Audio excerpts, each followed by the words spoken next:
Okay, welcome back. This is Mike, and it's time for another list video. Okay, this is going to be the top 25 favorite films from the 1970s, sponsored by Tim of Tim Talks Talkies, who has already done projects for the 1980s and the 1990s, and I took part in both of those. So I'll put a link below to Tim's channel, and anybody who would like to jump in, this is a lot of fun to make these lists. And let's see, the 1970s. Okay, that's where I left my lost youth, folks. I turned 20 in 1971, so that was my big decade. I was getting around quite a bit in my 20s. Saw a lot of movies. So let's get started. First of all, start off with a Swedish film that I only recently discovered. It was made in 1971. I only saw it in the last year or so, and that is The Immigrants, which is here on a double feature with its sequel, The New Land from 1972, both directed by Jan Troell, starring Max von Sydow and Liv Ullmann, about a married couple who, with their children, they decide to emigrate from Sweden in the mid-19th century and immigrate to America. And the first film shows their decision to leave their home and the preparations thereof and the trip across the ocean. And it's a beautiful and also kind of terrible film in a way because it is so realistic, all the good and bad things they go through, that it's like watching a documentary of people leaving their country and coming to a new place. It's just fascinating. I was captivated by it. The sequel is every bit as good as the first one, but I just decided to choose The Immigrants. Okay? All right. Next up is, as a card-carrying Trekkie, I had to include Star Trek: The Motion Picture, which I have on DVD and Blu-ray. And a lot of people don't like this movie. They think it's slow, laborious, boring. But I actually think it's very beautiful. And I like it more every time I see it. And to me, the slow pace of the film, and it's kind of a meditation on the whole concept of Star Trek, the whole beauty of the Star Trek mythology. And yeah, I just love it. Okay. Next up is a Woody Allen film, a comedy called Love and Death from 1975. Woody wrote and directed this and co-stars with Diane Keaton. A very, very funny movie. Historical comedy drama. There's always a little bit of sadness in every Woody Allen comedy.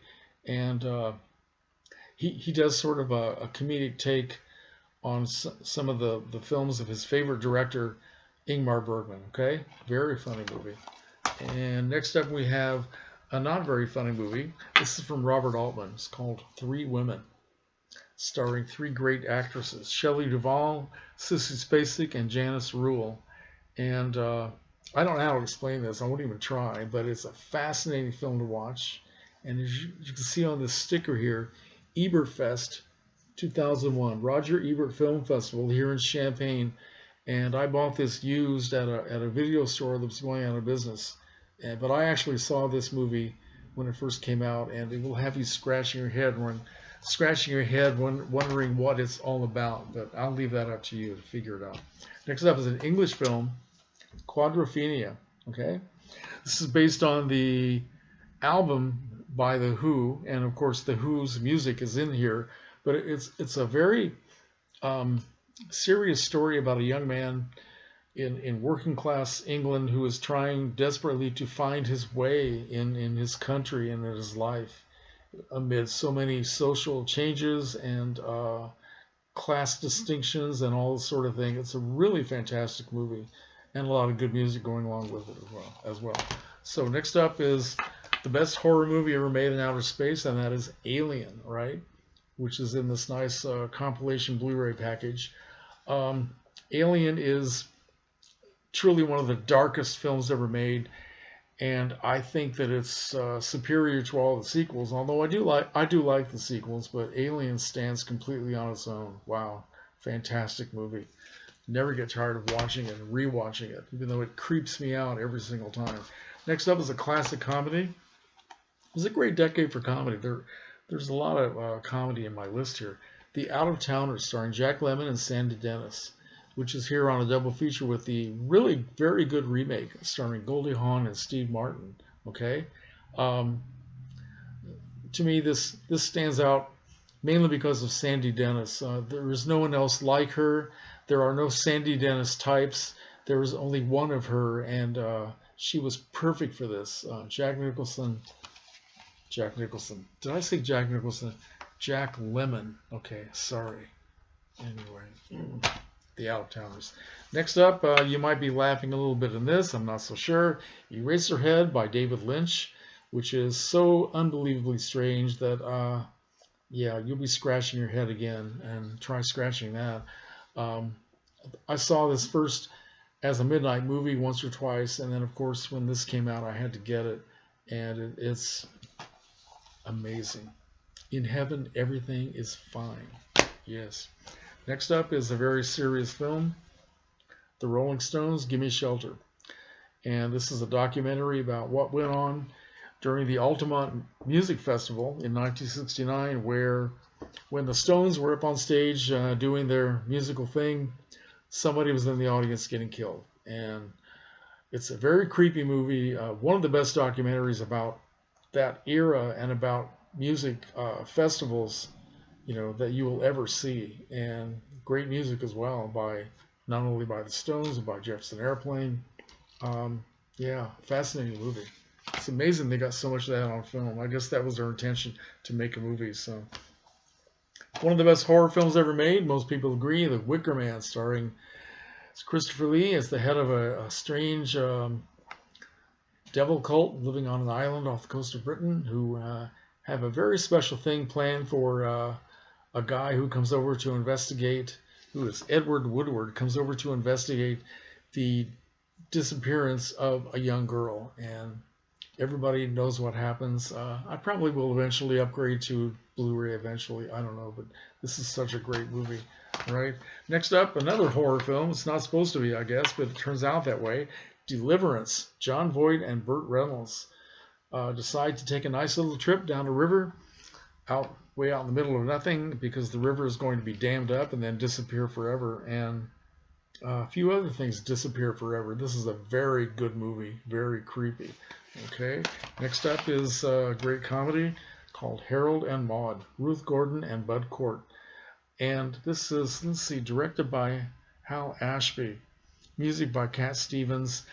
Very, very funny movie, also very sad, very poignant, but it's probably one of the most life-affirming films you'll ever see. Okay, next up is, we're still laughing, folks, another great comedy I can't ignore. That's American Graffiti, directed by George Lucas, produced by Francis Ford Coppola, Ronnie Howard, Cindy Williams, Richard Dreyfuss, Suzanne Summers, and it brings back the 1950s and the cruising culture, driving around endless hours in cars and listening to music and watching other kids like we all used to do. Great music. It's just sort of a meditation and a fantasy trip about what one night in this culture may have been like for all of these kids. Okay, great movie. Are you still laughing? You should be, because now we're up to Annie Hall, Woody Allen, and Diane Keaton, Best Picture of 1978. One of, or was it 1977? Yeah, 1977. That says right here on the cover. Again, there's a little bit of sadness thrown in, and but it's a very funny movie. All right, and I have never opened this up. I bought this. I've seen this at the show maybe 2 or 3 times, so I know it by heart. But I bought this, and I still haven't watched it at home, so I'll do that tonight. Next up, still want to laugh some more, we have Young Frankenstein, Mel Brooks, okay, followed by Mel Brooks, Blazing Saddles. Sorry, it was a great decade for comedy. I can't leave these out. I don't know what to say. I actually keep this in my horror film section, which is probably not the right place to keep it, but yeah, just a great, the guy is so funny. Gene Wilder. This has Gene Wilder. Who's that funny little, Marty Feldman. Peter Boyle plays the monster. Cloris Leachman, Terry Garr, Kenneth Mars, Madeline Kahn, who is just incredible. And Madeline Kahn is also in this. And this has, let's see, Cleavon Little, Slim Pickens, and Who else? Well, Mel Brooks is in it. Harvey Korman. Yeah, both very, very funny movies. All right. Mel Brooks made me laugh. Next up is a very incredibly done remake of the original Invasion of the Body Snatchers from the 1950s. I think this is actually, well, you might say it's better. I don't know. Let's see, who directed this? Directed by Philip Kaufman, and it stars Donald Sutherland, Brooke Adams, Leonard Nimoy, Jeff Goldblum, and Veronica Cartwright. And special effects are terrific, but it's also just very well acted, and even has a few funny parts in it, but not that many. But wow, what a good movie. Very well done. Now we're getting to Woody Allen in his first serious film, Interiors, from 1978. He followed up Annie Hall, his Best Picture comedy, with this. His not terribly well received by critics, and audiences were a little bit baffled by it as well, because they wanted more comedy from Woody at this time. But he gave them this, his homage, a serious homage to Ingmar Bergman. Stars Kristen Griffith, Mary Beth Hurt, Richard Jordan, Diane Keaton, E.G. Marshall, Geraldine Page, Maureen Stapleton, and Sam Waterston, all about three grown-up sisters who are devastated by the breakup of their parents' marriage. And the mother is an interior decorator who has a very minimalistic and cold way of decorating homes, and that's how she conducted her family life, and that leads to all the misery. It's just anyway, I did a whole video about this film, talking about my own personal feelings and how its effect on me. All right, next up is my favorite John Cassavetes film, Opening Night, from 1977. Jenna Rollins plays an actress who is having not only a career crisis but a personal crisis because she's afraid of getting older. Well, she is getting older, but she doesn't like it. And she's in a play about a woman who's getting older, and it's causing her a lot of misery, and it actually causes a psychic break, right? And so Ben Gazzara is in this. Cassavetes is also in it in a supporting role. Joan Blondell, Paul Stewart, and Zora Lampert, and I think it's fantastic. All right.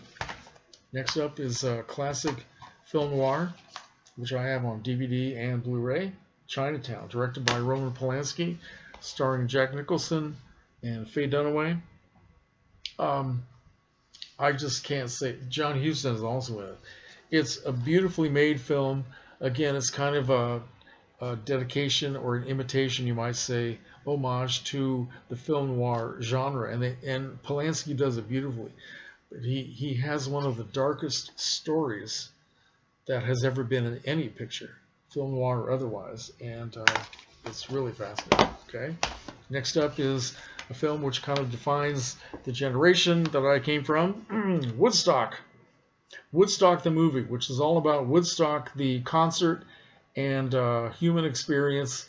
This creates a fantasy Woodstock, which probably didn't really exist, but the music is great. Live performances captured by some really terrific people, Crosby, Stills and Nash, Jefferson Airplane, and this is the extended version, which has some of the performances that were not in the original release. So they add Janis Joplin, they add who do they add? Well, they add Jefferson Airplane. They weren't in the original, so anyway, I think they probably could have left them out. Some of those performances are not that great, but it's a classic film, right? Next up, this is Francis Ford Coppola's kind of answer to Antonioni's Blow Up. Okay, this is The Conversation, starring Gene Hackman, which is an amazing film, all about whereas Blow Up had to do with images. This has to do with sound, and right. Anyway, Gene Hackman co-stars with John Cazale, Alan Garfield, Cindy Williams, Frederick Forrest, Harrison Ford is in it very briefly, and also Terry Garr. Okay, great film. Creepy as hell.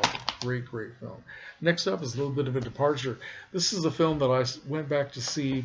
I think I saw it 11 times when it first came out in 1974, and that is That's Entertainment, which is a film all about the classic musicals made at MGM and all the way back to the 1920s when sound first came in and up through the 1950s. Um, Showing all the great stars, some of the best scenes from some of the best musicals, has a lot of good comedy. And some of the hosts we have Fred Astaire, Bing Crosby, Gene Kelly, Peter Lawford, Liza Minnelli, Donald O'Connor, Debbie Reynolds, Mickey Rooney, Frank Sinatra, James Stewart, and Elizabeth Taylor. Directed by Jack Haley Jr., who was married to Liza Minnelli at the time. And I still love this. There were 2 sequels, and I like both of them as well. But this one always stands out. Okay. Next up is my number 2 film, a beautiful movie, Days of Heaven, directed by Directed by Terrence Malick, Richard Gere, Brooke Adams, Sam Shepard, and Linda Manns, an amazing little actress who is the narrator for the story. And visually, it's a masterpiece, and one that I can just be hypnotized by over and over again. Okay. And finally, my number 1 film, and I think one of the best science fiction movies ever made, that is Close Encounters of the Third Kind, Steven Spielberg. I love this movie so much. This is a very nice package, and I can remember the night that I saw this at the show for the first time, 1977. It was just such a beautiful feeling walking out of this film. The special effects are terrific, but it's also a very human story. Richard Dreyfuss, Terry Garr, Melinda Dillon, and that little kid, I can't remember his name, I think it's Henry Thomas, or Henry something, I don't know. A little kid that got kidnapped by the aliens and came back at the end. Just a beautiful film. I think it's better than all the other science fiction films put together, even Forbidden Planet, which I love very much. All right. So that's my list of 25 films. I hope you enjoyed it. Comments are welcome. And join in if you'd like to do this. It's a lot of fun to make these lists. Good night.